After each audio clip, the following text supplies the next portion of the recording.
Hey everyone, Brian Von VA here. How is everyone doing? I hope everyone's doing well and everyone is buckled in because we got a whole another set of D&D stories. This time, players of Reddit. What was the craziest case of a snowball effect you've had in a campaign? Part 1.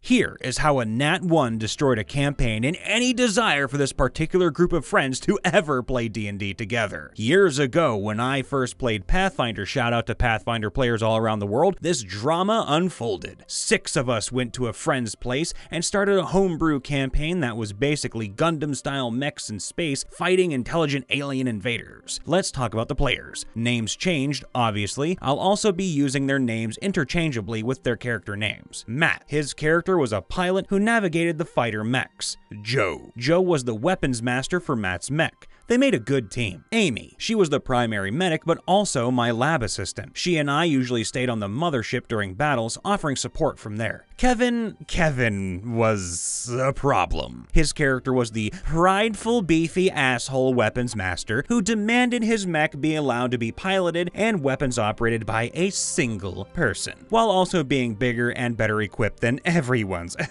My character was a tinkerer on the ship. His job was to create new weapons and armor for the combat mechs. Well, one day, one of our fighters managed to capture an alien with a grapple reel I had made for his mech. He got the alien into our ship, but it still had a lot of fight left in it once we tried to slap cuffs on it and get it contained. It managed to slip by all of my teammates and was about to run by me. So I did the only thing that made sense at the time. I pulled my gun and shot. Nat 20. I managed to score a hit in the alien's leg, causing it to slow enough to be overcome and overpowered. We got it contained. Kevin runs up to me and throws a fucking fit over me discharging my firearm inside the mothership. I pointed out that he had done the same but had missed his shots. I'm trained with weapons. Stick to tinkering with your toys in your lab and leave the fighting to us better men, he replied. I responded, we're issued guns upon joining the crew and told to carry them at all times on duty, tinkerers included. If I'm not supposed to use my gun, perhaps the captain shouldn't have issued one to me. Take up your grievances with him or simply check your bruised ego and behave like an adult. Kevin huffed and stormed off to carry the alien to his cell. He failed miserably on his roles during interrogation. As the one who had shot him, the alien showed me some reverence and willingness to talk to me, so I began to prod for information. Another series of good rolls and I learned what the aliens were planning. An attack in 2 weeks on a colony of people built on an asteroid orbiting Jupiter. I relayed it to the team. Kevin was mad and vocalized that I was overstepping my role. He said this in character, but I could tell that he was feeling it out of character too. About an hour later, the alien's buddies showed up to rescue the captured alien from our ship. They brought 8, so that was 8 we had to kill. They also caught us by surprise, so we were all thrust into the fight, and this time with no possibility of getting to the mechs. So we had to make do with regular guns. Kevin didn't get a single kill, but he did a lot of ship damage. We were down to the last alien enemy when Kevin passed a note to the DM, who wrote something down and looked at Kevin. Kevin nodded and positioned his character 15 feet from the last alien, about 50 feet from me, and only 5 feet to the right of my direct line of sight to the last alien. The DM shrugged. My turn was coming up and it was pretty clear I may get the kill. I was far away, behind cover, lined up my shot, pulled the trigger, and Nat 1. Now, Nat 1 is obviously a critical miss, and I could see the joy in Kevin's face when I called what I rolled, because his character had prepped a reaction and stepped into my line of fire. The Nat 1 didn't just mean I missed the alien, because it was a critical miss, so the DM ruled that I hit Kevin and had to roll for damage. I did enough to bring him from 3 health to -11. Kevin's now dead character took my bullet to the back of the head and dropped like a log.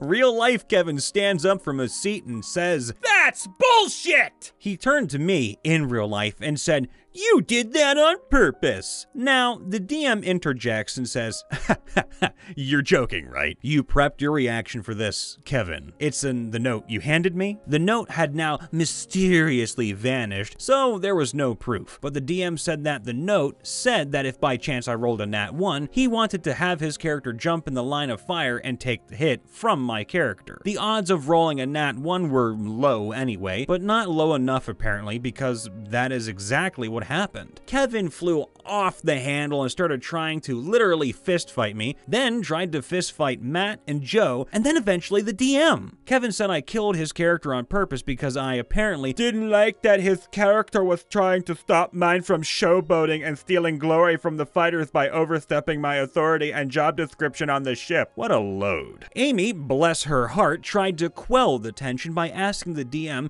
if he would allow her to revive Kevin's character. The DM was cool with it if Kevin agreed to calm down, but Kevin refused and told Amy to stop trying to kiss all our asses. Kevin was kicked out and the session continued without him. Bravo. The following week, we all met for another session and, to our surprise, Kevin showed up and said he wanted to take Amy up on her offer to revive him. I had to tell him that we had continued the session and his character had been given an honorable funeral after he left last week. He couldn't be revived because the body was floating in space somewhere now. Kevin got a little upset, but said he would quickly pull up another character. The DM asked me if I would be fine with it, and I said as long as he didn't get as angry as last week again, I'm fine with it. Second chances are cool with me, but I don't give a third chance lightly. Well, Kevin quickly created a new character. Well, not new. He pretty much erased the name on his old character sheet and wrote in a new one with the same last name and same physical description.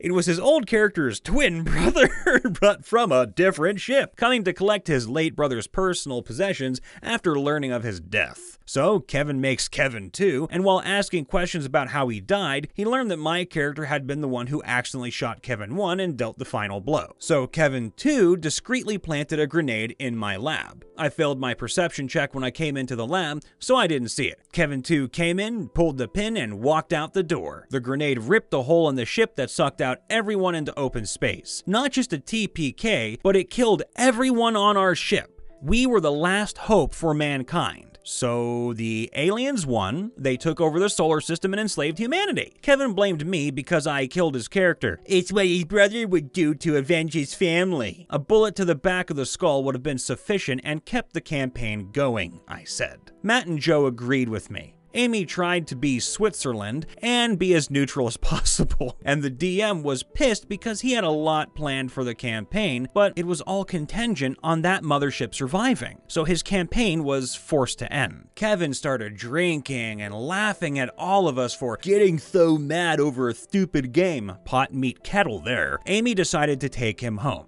Now, I have no idea how, but on the car ride there, he managed to charm her into sleeping with him. By the next day, they were dating, and so Amy had to be on her new boyfriend's side. Matt had a big crush on Amy, and we all knew it. Kevin knew it too. Matt had been the one to invite her to play with us. So Matt was now very angry at Kevin for betraying his trust like that and asking out the girl that Matt had been trying to spend time with and get to know. After that, it just felt dumb to try and play again. We tried, but Amy never showed up, and Matt was too bummed to show up as well. So it was just Joe and I and the DM. Too small a group, so we just never played together again. Screw you, Kevin, and you're lucky I have an allotted amount of curse words I'm allowed to say on here, because if I didn't, I would be telling you all about yourself, buddy boy.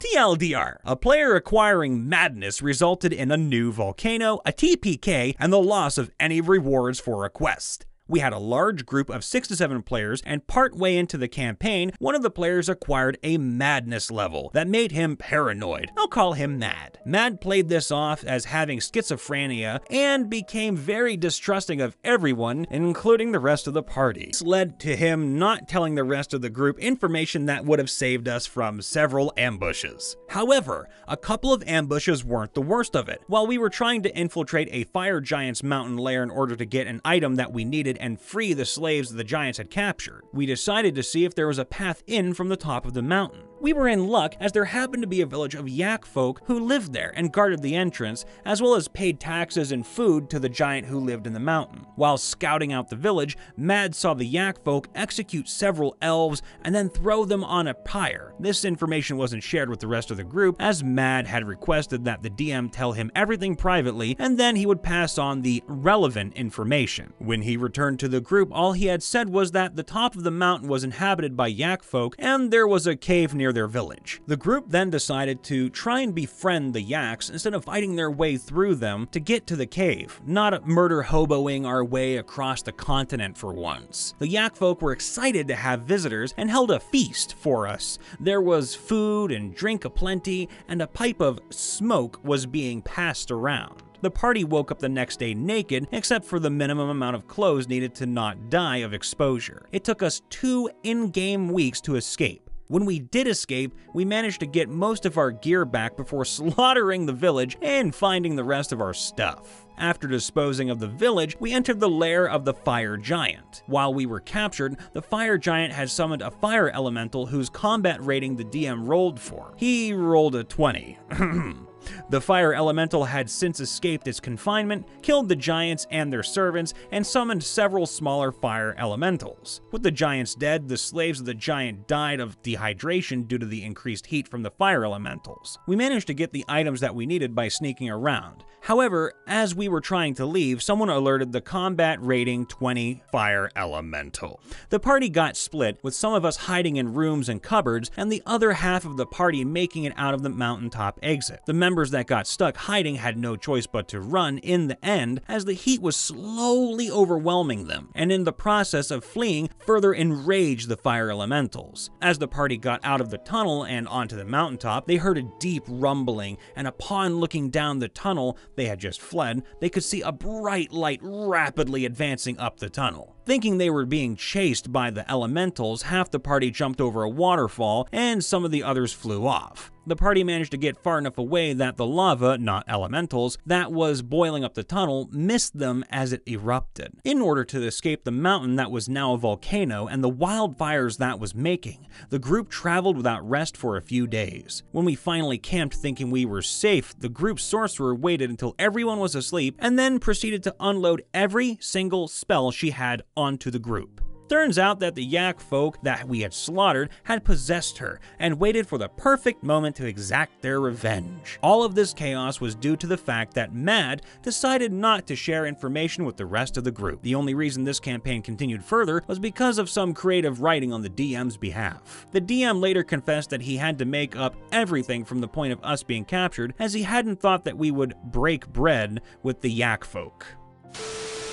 Hey everyone, Brian Von VA here. If you liked today's video, then of course leave a like, and if you're new, then make sure to hop on this big bad train of subscribers by subscribing, ringing that bell, following Ripper on Twitter and Twitch, and of course making sure to join our subreddit r/MrRipper, where you can submit all of your stories to us for us to read in a video or live on Twitch. Using a help action, you can always come over to my channel, Brian Von VA, where I voice your D&D characters, stream some epic games, and do some other voice actor related things with a bunch of other people sometimes. With that being said, I want to make sure that every single one of you know that you guys and gals and everyone in between are heavily appreciated by all of us here at MrRipper. It is a blessing and an honor to entertain you in times where things are a little bit darker in the world, and I'm so glad that we're bringing joy to so many of you when you need it the most. So please, from me to you, make sure to stay safe, be happy as best as you can, take a break from the world whenever possible, and talk to your family however you can. All the love to each and every one of you, and we will see you next time.